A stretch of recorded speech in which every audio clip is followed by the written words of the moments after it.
Morning all of you. Bayes theorem चल रही थी और बेस थ्योरम में मैंने आप लोगों को एक सवाल लगवाया था और उसके बाद में ये यहाँ के ऊपर जो है वो दूसरा सवाल है और दूसरे सवाल को मैंने नोट कर दिया जैसे टाइम जो है वो बचे। क्या लिखा हुआ है यहाँ के ऊपर? Box 1 contain 2 white 3 black balls, यानी बैक्स 1 कंटेन में यहाँ के ऊपर 2 वाइट हैं और 3 यहाँ के ऊपर ये ब्लैक हैं, यानी टोटल 5 गेंदे हैं। इसी तरीके से आगे लिखा हुआ है यहाँ के ऊपर box 2 contain 4 white and 1 black ball, 4 white है 1 ब्लैक है। इसी तरीके से बॉक्स 3 है जिसमें यहाँ के ऊपर 3 वाइट हैं और यहाँ के ऊपर 4 ब्लैक बॉल्स हैं, 3 वाइट हैं और 4 ब्लैक बॉल्स हैं। ये मैंने आपको बता दिया कि 3 बॉक्सेस हैं और 3 बॉक्सेस में हमारे पास में अलग अलग जो है वो गेंदे हैं। क्लियर हुई बात? ये पहले बॉक्स में 2 वाइट है और 3 ब्लैक हैं, दूसरे बॉक्स में 4 वाइट और 1 ब्लैक है और तीसरे बॉक्स में 3 वाइट और यहाँ के ऊपर 4 ब्लैक बॉल्स हैं। यहाँ तक सवाल कंप्लीट हो गया।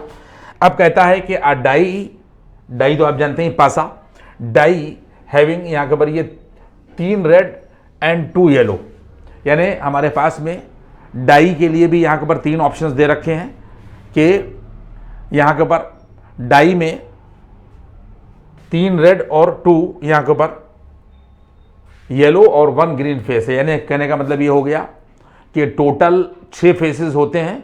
इन 6 फेसेस में उसने कहा है कि 3 रेड हैं डाई में, यहाँ के ऊपर देखिए 3 रेड फेसेस हैं और डाई में यहाँ के ऊपर 2 येलो फेसेस हैं और डाई हैज़ यहाँ के ऊपर 1 ग्रीन फेस। 6 हो गए ना। 3 इसके अंदर रेड फेसेस हैं, 2 येलो हैं और 1 ग्रीन है। यहाँ तक मामला आ गया। इसके बाद में ये कहता है, यहाँ तक हो गया, पासा फेंका जाता है, इस थ्रोन इस पासे को फेंका जाता है जिसके अंदर 3 लाल और 2 येलो और 1 ग्रीन फेस है। कहता है कि thrown to select the box, फेंका जाता है। क्यों फेंका जाता है? बॉक्स को सिलेक्ट करने के लिए, बॉक्स को सिलेक्ट करने के लिए। If a red face turn up, अगर रेड फेस टर्न होता है तो हम लोग के लिए कहा गया है कि बॉक्स 1 चुनेंगे। अगर येलो फेस टर्न होता है तो बॉक्स 2 चुनेंगे और उसके बाद में नहीं तो फिर हम लोग वरना बॉक्स 3 चुनेंगे। यहां तक सवाल हो गया। अगर यहां के ऊपर रेड फेस टर्न अप होगा तो बॉक्स 1, येलो होगा तो बॉक्स 2 और उसके बाद नहीं तो फिर हम लोग अदरवाइज कहता है कि बॉक्स 3 जो है चुना जाएगा। Then we draw a ball from selected box, और हम लोगों ने क्या किया कि जो भी इस तरीके की सिचुएशन से बॉल सिलेक्ट हुआ उसको हम लोगों ने चुन लिया। कहता है कि if the ball drawn is यहां के पर वाइट, अगर इफ द बॉल जो निकाला और उसके अंदर से जो गेंद निकाला अगर वो सफेद है तो कहता है कि what is the probability that die has turn up with a red face, with a यहां के ऊपर रेड फेस। इस बात की क्या प्रोबेबिलिटी होगी कि अगर सफेद गेंद निकलता है तो रेड फेस जो है वो टर्न अप।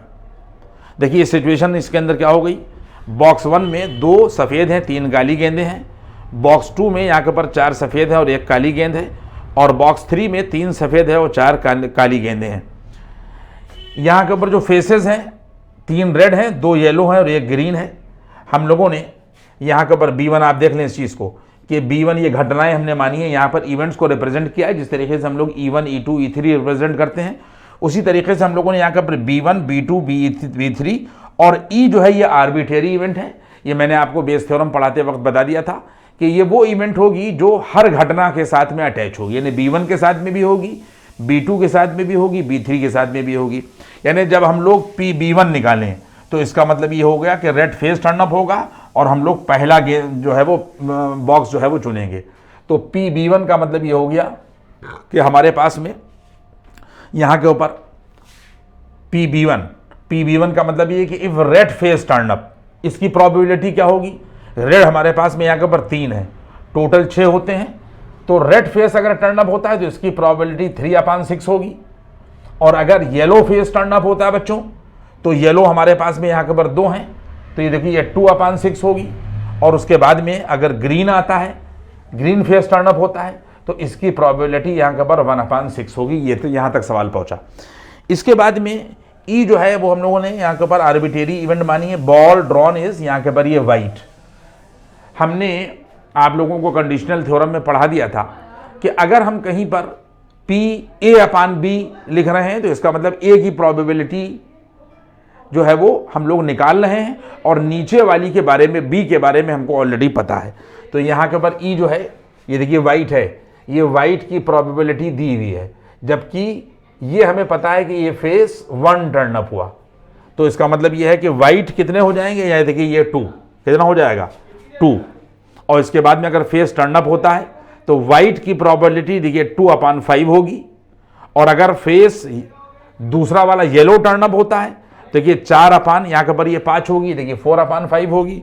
और इसी तरीके से अगर यहाँ के ऊपर वाइट की प्रोबेबिलिटी अगर ग्रीन फेस टर्न अप होता है तो यहाँ के ऊपर देखिए 3 होगा और 3/, यहाँ के ऊपर ये 7, क्योंकि 4 और 3 यहाँ के ऊपर 7। देखिए ये सिचुएशन हो गई।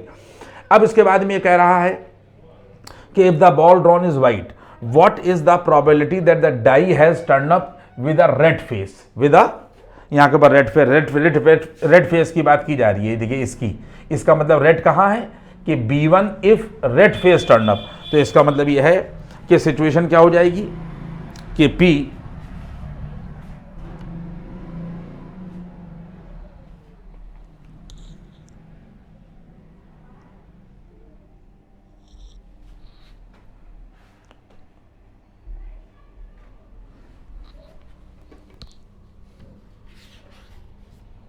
यहाँ के ऊपर B1/E पूछा जाएगा। देखिए ये रेड के लिए जो है वो B1 है।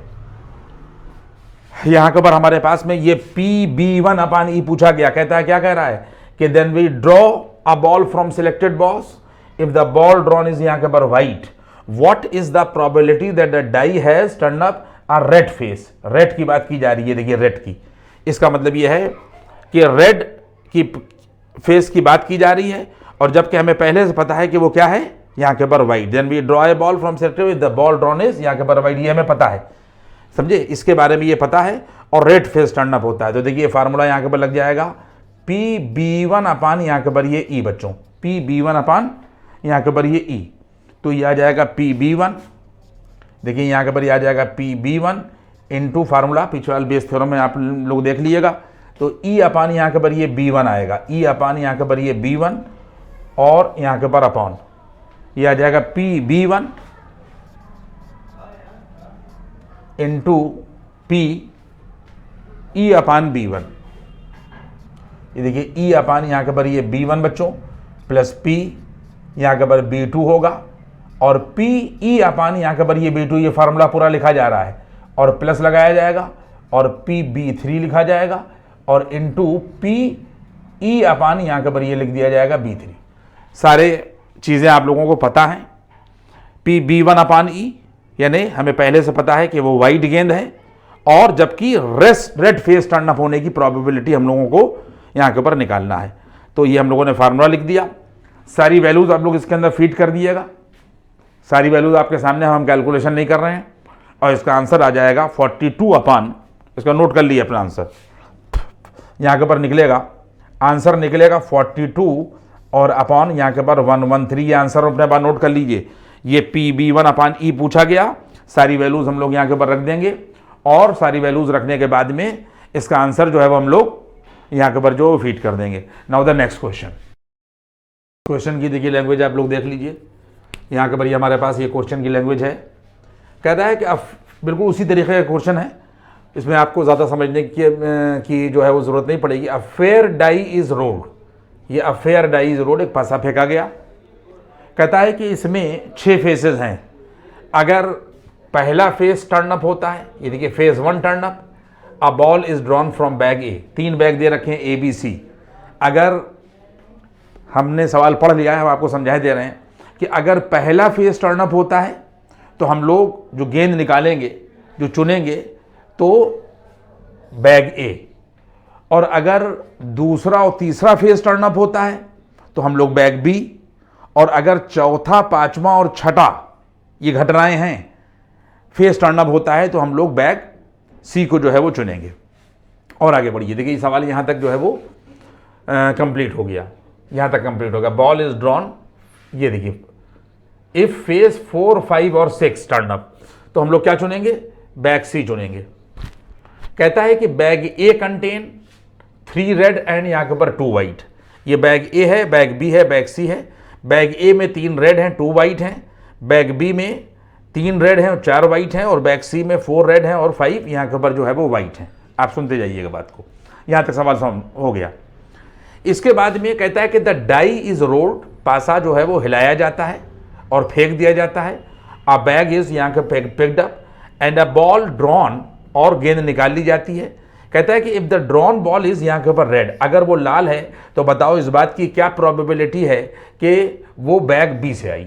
कहां से आई, इस बात की क्या प्रोबेबिलिटी है कि वो बैग बी से आई। अभी भी हमने आप लोगों को ये बात बता दी थी कि अगर हमारे पास में पी ए बाई बी लिखा है तो कंडीशनल प्रोबेबिलिटी ये बताती है कि ए की प्रोबेबिलिटी आप निकालने जा रहे हैं और नीचे वाली के बारे में आपको जो है वो ऑलरेडी पता है।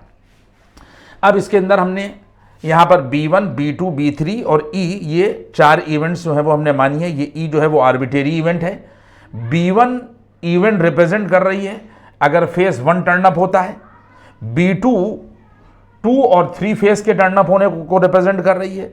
B3 जो है वो फेस 4, 5 यानी 3 फेसेस को टर्न अप होने के लिए रिप्रेजेंट कर रही है। और E जो है आर्बिट्रेरी इवेंट है और ये बॉल ड्रॉन इज यहाँ के ऊपर रेड। ये बॉल ड्रॉन इज यहाँ के ऊपर रेड, ये तीनों में होगी, ये तीनों से यहाँ के ऊपर अटैच होगी। तो इसका मतलब ये है कि प्रोबेबिलिटी अगर फेस 1 टर्न अप होता है तो 1/6, फिर अगर 2 फेसेस टर्न अप होते हैं 2 और 3 तो 2 फेसेस का मतलब ये कि 2/6, और अगर 4, 5 और 6 3 फेसेस टर्न अप होते हैं तो ये आ जाएगा 3/6। ये आप लोग समझ गए मेरी बात। इसके बाद में ये पी दिया हुआ है, यानी प्रोबेबिलिटी किसकी, लाल गेंद की। कब, जबकि फेस 1 टर्न अप हो। लाल की प्रोबेबिलिटी हम लिखेंगे और जबकि हमें पहले से ये बात पता है कि फेस 1 टर्न अप हुआ, ठीक है, तो लाल की प्रोबेबिलिटी क्या हो जाएगी, ये देखिए 3 और 2 यहां के ऊपर ये 5। ये लाल की प्रोबेबिलिटी अगर फेस 2 टर्न अप हुआ, अगला फेस टर्न अप हुआ, तो इसका मतलब ये हो जाएगा यहां के ऊपर हमारे पास में देखिए 3 होगा और 3/7। फिर इसी तरीके से अगर E/B3 हम लोग निकालेंगे लाल की प्रोबेबिलिटी, और ये हमें पता है कि यहां के ऊपर क्या हो गया कि 4, 5 और 6 तीन, यानी ये कोई 3 फेस टर्न अप होते हैं, तो ये देखिए 4 आएगा और 5 और 4 क्या हो जाएगा यहां के ऊपर 9। यहां तक आ गया सवाल। इसके बाद आपसे क्या पूछा गया, if the drawn ball is red what is the probability that is drawn from bag, यहां के ऊपर ये बी, फ्रॉम बैग यहां के ऊपर बी, इसकी बात की जा रही है। तो इसका मतलब ये है कि हमसे क्या पूछा गया, इस बात की क्या प्रोबेबिलिटी होगी, what is the probability that the drawn ball, if the drawn ball is red what is the probability that it is drawn from big bag, यहां के ऊपर ये बी। तो इसका मतलब ये हो जाएगा बैग बी से कब निकाला जा रहा है, जब 2 और 3 टर्न अप होता है, ठीक है। तो इस बात की हम लोगों को प्रोबेबिलिटी निकालना है कि वो लाल है, ये नहीं हमने पहले से पता है कि वो लाल है, और कब कि वो बैग बी से निकाला जाता है। बैग बी से कब निकाला जाएगा, जब ये सिचुएशन आएगी कि जब 2 और 3 टर्न अप होंगे। तो B2/A जो है वो यहाँ के ऊपर पूछा गया। बच्चों बात समझ में आ गई।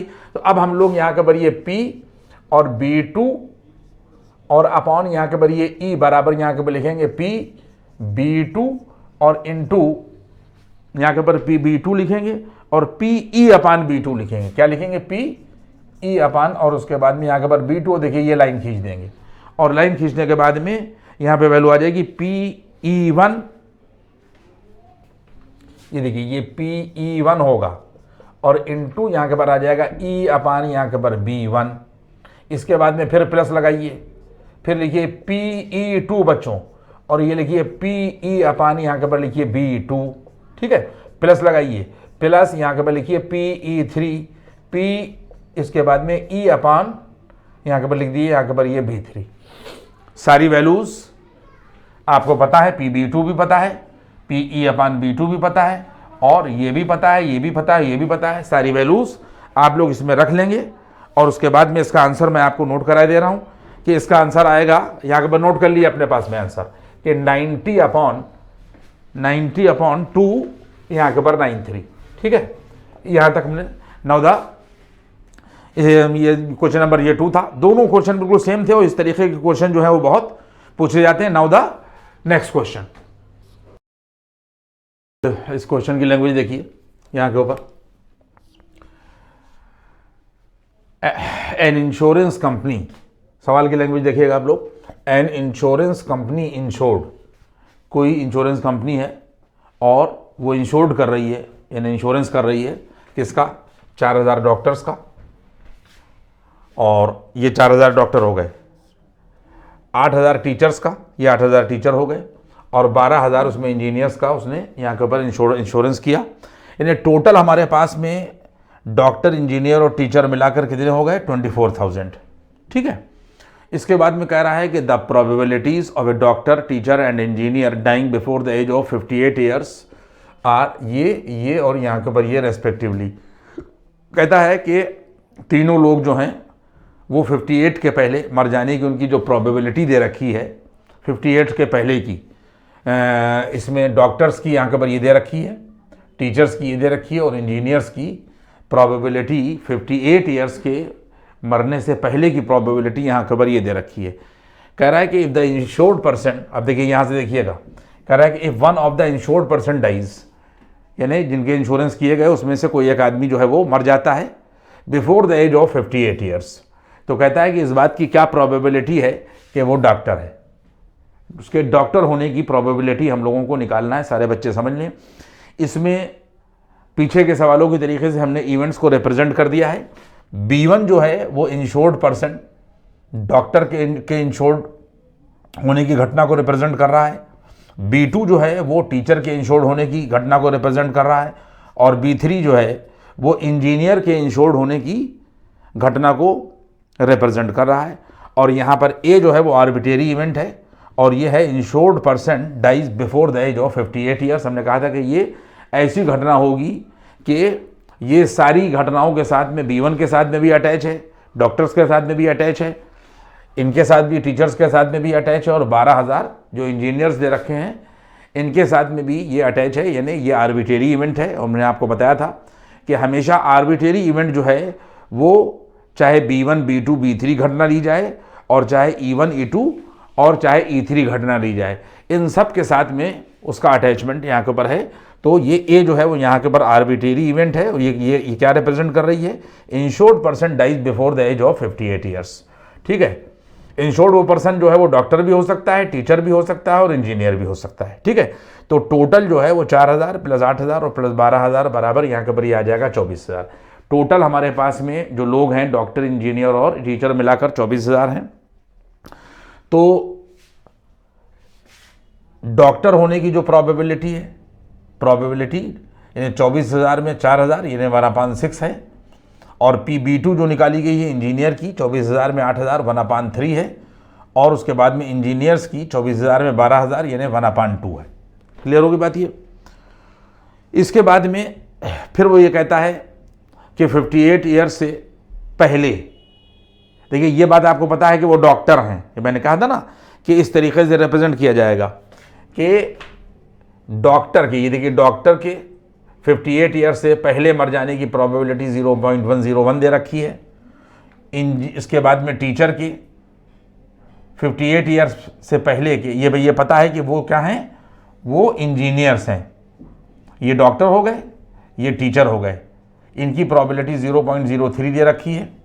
और ये पहले से हमें पता है कि 58 ईयर से पहले से मरने की जो प्रोबेबिलिटी है किसकी, ये हमें पता है कि ये सब इंजीनियर्स हैं, 0.05 दे रखी है। तो इसको हम लोग PA/B1, PA/B2 यानी टीचर, और उसके बाद में PA/B3 यानी इंजीनियर, ये यहाँ के ऊपर ये दिया हुआ है। उसके बाद कहता है कि one of the insured person dies, जो इंश्योर्ड पर्सन है वो मर जाता है तो 58 ईयर्स से पहले, तो बताओ इस बात की क्या प्रोबेबिलिटी है कि वो डॉक्टर है। ठीक है। तो यहाँ से हम लोगों से बच्चों देख लो इस बात को, भाई यही बात तुम लोगों को यहाँ के ऊपर समझना है कि वो क्या है, वो डॉक्टर है। वो क्या है, डॉक्टर। यानी इसका मतलब ये है कि 58 ईयर से पहले वो मर गया, ये पहले से पता है, और वो क्या है, डॉक्टर। इसकी प्रोबेबिलिटी हम लोगों को यहाँ के ऊपर PB1/A जो है वो निकालना है।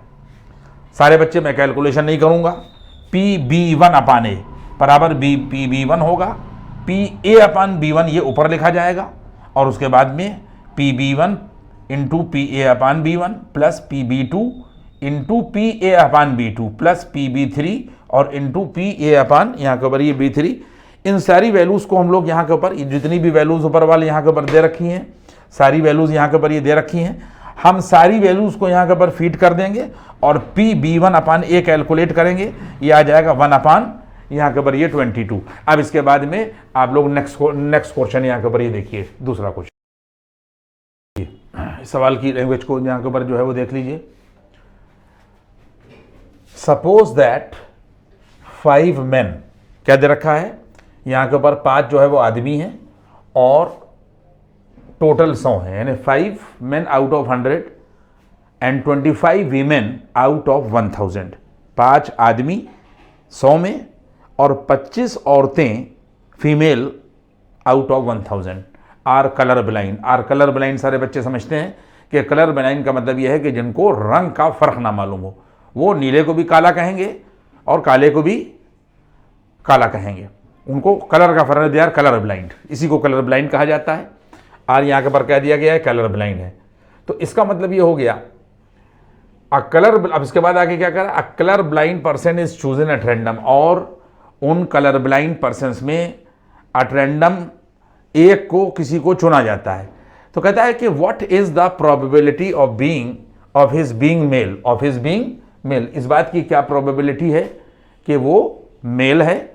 और आखिर में सवाल की दिया हुआ है कि यहाँ के ऊपर मेल की प्रोबेबिलिटी और फीमेल की जो प्रोबेबिलिटी है, कह रहा है assuming that males and female are in equal proportion, ये आपस में इक्वल प्रोपोर्शन का मतलब ये हो गया कि इनकी प्रोबेबिलिटी मेल की और फीमेल की 1/2 है। ये हमने आखिर में यहाँ के ऊपर लिख दिया है, आप लोग गौर कर लें कि यहाँ के ऊपर हमने ये चीज़ जो है वो यहाँ के ऊपर लिख दी है कि इक्वल प्रोपोर्शन का मतलब ये हो गया कि इनके घटित होने की जो प्रोबेबिलिटी है वो सेम है। जिस तरीके से कहा जाए कि कोई सिक्का उछाला जाए तो हेड और टेल की जो प्रोबेबिलिटी होती है वो सेम होती है, ये इक्वल प्रोपोर्शन में इनके आने की संभावना होती है। तो यहाँ पर भी ये एज्यूम किया गया है कि मेल की और फीमेल की जो प्रोबेबिलिटी है, कलर ब्लाइंड होने की जो संभावना है, ये यहाँ के ऊपर 1/2 यानी दोनों सेम है। अब इसमें बच्चों यहाँ के ऊपर इस बात को गौर करोगे कि मैंने जो घटनाओं को रिप्रेजेंट किया है, एम जो है अ पर्सन इज यहाँ के ऊपर मेल, एफ जो है वो फीमेल के लिए है, और सी आर्बिट्रेरी इवेंट है जो मेल से भी अटैच है और फीमेल से भी अटैच है, यानी कलर ब्लाइंड मेल भी हो है। और ये देखिए यहाँ पर समझ लिए सारी बातों को, मैंने आपको इसीलिए कहा है कि बेस थ्योरम में ख़ास बात क्या होगी कि एक इवेंट आर्बिट्रेरी होगी कि जो जितनी भी घटनाएं होंगी हर एक से अटैच होगी। जैसे यहाँ पर मेल फीमेल का जिक्र हो रहा है, तो जब कलर ब्लाइंड की बात आ रही है, जिसको हम लोग सी से रिप्रेजेंट कर रहे हैं, वो मेल भी है, मेल से भी अटैच है और फीमेल से भी अटैच है। तो सी अ पर्सन इज यहाँ के पर कलर ब्लाइंड। अब इसके अंदर सिचुएशन क्या दे रखी है कि हम लोगों को ये देखिए कलर ब्लाइंड पर्सन की प्रोबेबिलिटी दे रखी है, जबकि पहले से हमें ये पता है कि ये मेल है। कितनी दे रखी है, 5/100, यानी 100 में यहाँ के पर 5। इसी तरीके से कलर ब्लाइंड पर्सन की प्रोबेबिलिटी दे रखी है, जबकि हमें ये बात पहले से पता है कि ये फीमेल है, ये 1000 में 25। क्लियर हुई बात ये। अब उसके बाद में सवाल में पूछा क्या गया, ये तो दिया हुआ है कि मेल और फीमेल की जो प्रोबेबिलिटी है जो इक्वल प्रोपोर्शन में 1/2 है। इसके बाद में पूछा ये जा रहा है कि अ कलर ब्लाइंड पर्सन इज यहाँ के पर chosen at random, what is the probability of his being यहाँ के पर मेल। आपसे ये पूछा जा रहा है कि उसके मेल होने की प्रोबेबिलिटी निकलवाई जा रही है, जबकि ये पहले से पता है कि वो कलर ब्लाइंड है। PM/C आपसे पूछा जा रहा है, बात आप समझ लें। तो हम लोग यहाँ के ऊपर क्या करेंगे कि PM/ यहाँ के ऊपर ये सी देखिए फार्मूला हम लोगों ने बेस थ्योरम ले लिया, PM/C यहाँ रहेगा तो C/M ये आ जाएगा, और इसके साथ में ये PM यहाँ के ऊपर आ जाएगा। इसके बाद में PC/M PM होगा, प्लस फीमेल भी है PC/F, और यहाँ के ऊपर PF होगा। ये हम लोगों ने यहाँ के ऊपर इस फार्मूले का इस्तेमाल किया। फार्मूला आप लोग समझ रहे हैं हर चीज़ को। और हम लोगों ने हमारे पास में जितनी भी वैल्यूज़ थी, PC/M जो था ये दिया हुआ था, और PM जो था वो 1/2 दिया हुआ था। इसी तरीके से यहाँ के ऊपर ये रखेंगे और C/F की जगह के ऊपर 25/1000 या इसको 1 यहाँ के ऊपर कर लीजिएगा 25 चौक 100 1/40 जो भी सॉल्व करके, और PF जो है 1/2 रखिएगा। तो इसका जो आंसर मिलेगा वो 2/3 मिलेगा। आप लोग को मैंने बेस थ्योरम पढ़ा दी, अब आप लोग बेस थ्योरम देख लीजिएगा और किताब से सवालों को जो है लगाइएगा। अब इसके बाद में हम देखेंगे कि प्रोबेबिलिटी का कौन सा पार्ट जो है वो छूट गया, उसको पढ़ाया जाएगा। इसको आप लोग यहाँ के ऊपर देखें और चैनल को सब्सक्राइब करें। Thank you.